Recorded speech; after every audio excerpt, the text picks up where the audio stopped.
குடியரசு துணைத் தலைவர் தேர்தலில் தேசிய ஜனநாயக கூட்டணியின் வேட்பாளராக அறிவிக்கப்பட்டுள்ள சி.பி. ராதாகிருஷ்ணனுக்கு திமுக ஆதரவு அளிக்க வேண்டும் என்று அதிமுக பொதுச் செயலாளர் எடப்பாடி பழனிசாமி வலியுறுத்தியுள்ளார்.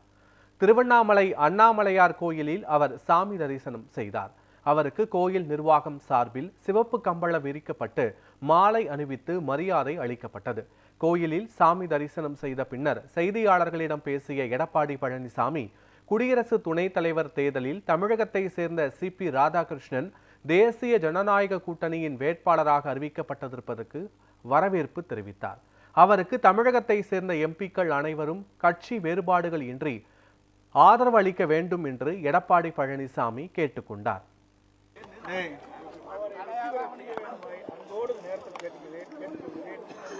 இன்றைக்கு தமிழகத்திற்கு ஒரு நல்ல வாய்ப்பு கிடைத்திருக்கிறது.